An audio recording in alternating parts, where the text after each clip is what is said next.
Welcome to where I grew up.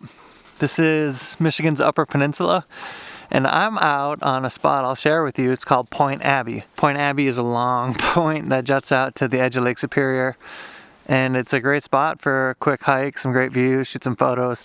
Fly the drone. Let's go.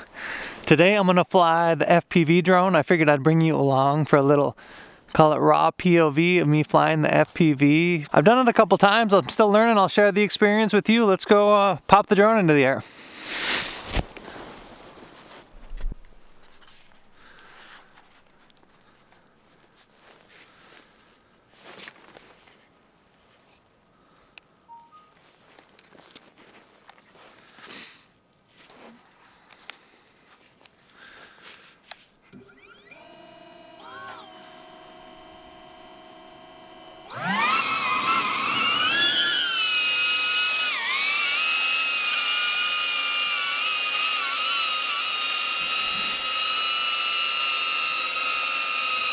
Alright guys, so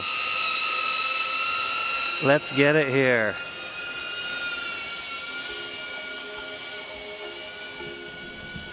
First things, I have it in normal mode, so I'm not ripping too hard. And I don't think normal mode has been too bad for me to learn on. It's been doable, like if you're used to flying a drone. Now manual mode, straight up sport mode, that's a learning curve. And everything is just kind of death-defying, I guess is the best way to put it.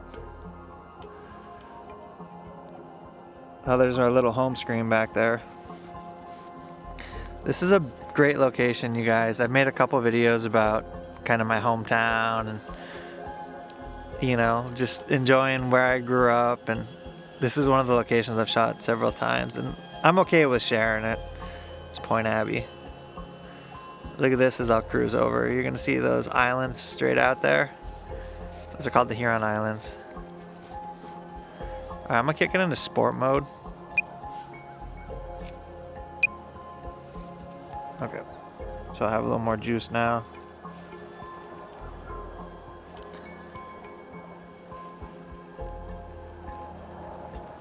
The weirdest thing... Oh! The weirdest thing happened to me when I opened this drone up. Basically, I would see two eyeballs. Or two screens, because there's actually two screens on this thing. Wow. Look at this out here.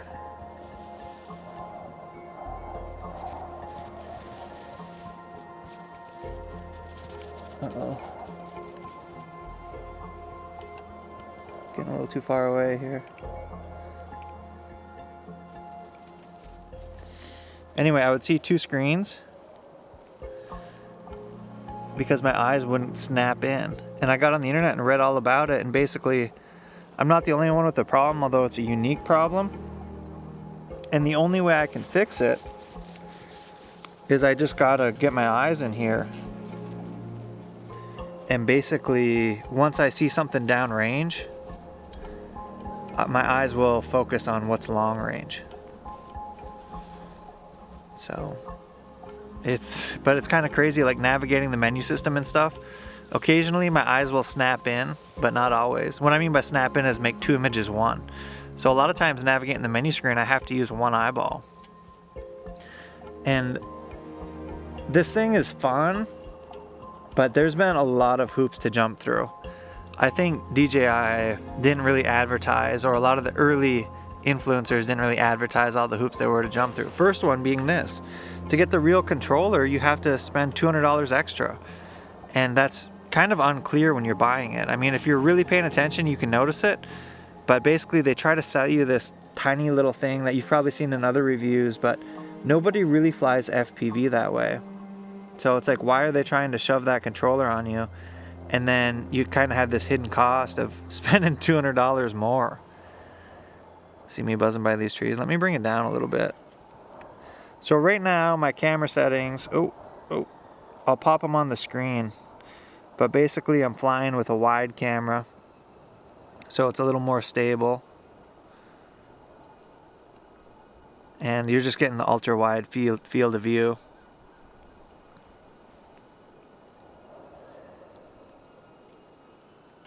Oh. I would say that the goggles image transmission is pretty clear, but it's a little fuzzy on the outsides, and that's probably because, oh boy, that's probably because my eyeballs don't snap in really well. Or maybe other people experience that. I'd be curious if you've flown one of these, if you've experienced anything like that. Oh, whoa. So now let's take it down the road. I really like this low view where you're just kind of cruising along the road. Or you're just cruising down low in general. You get all the motion blur on bottom. And yeah. So right now I'm kind of hooked on FPV. I really think it's awesome. I think it's something I really enjoy. And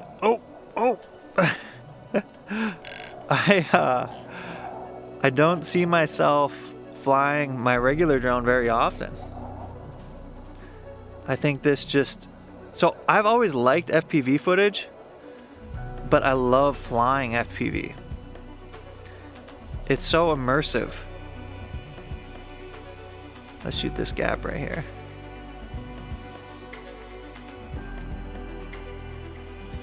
I'm still just a little hesitant to like fly it down.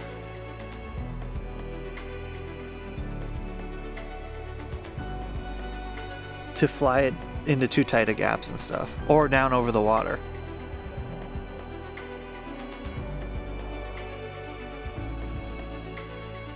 But those are the shots that look the best.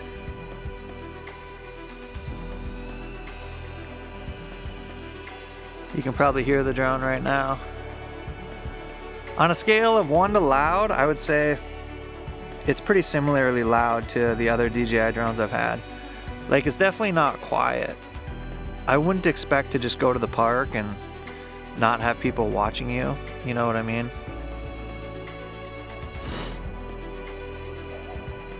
And there's definitely a learning curve to this thing. Let me hop on the road over here, the road I drove in on. So to get here, look at this road I came in on. I was breaking trail most of the way, for the last 2 miles or so.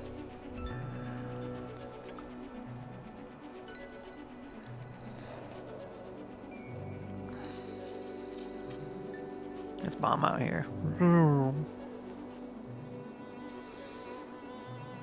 So I guess I'll talk more about this drone, but basically my early thoughts are, if you really want to fly FPV, this thing is sick, but you have to jump through a few hoops. If you're just a recreational drone user and you're not sure if you want to fly FPV, I might wait for the next generation, because there's just a lot of little things you got to do to get this thing to work. I mean, right now I have 3 devices going to make it work. I have my iPhone, I have the Goggle charger, and then I have the goggles, my iPhone, and what's the third thing? Oh, and my remote here. So you gotta have 3 things charged.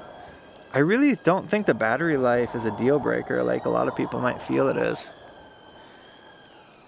Because, oh, let's go. Let's go. Because flying 10 minutes of FPV or whatever I get, it's a lot. And I don't know if you've flown a regular drone, but if you've flown a regular drone, I always feel like a regular drone is kind of a heart rate elevated experience. Meaning that my heart rate is elevated. Battery. See, like I couldn't read that in the corner of the screen. I think it's saying, oh, my battery's getting low.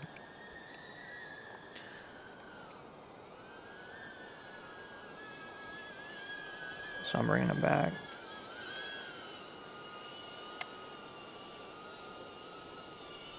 See me down here?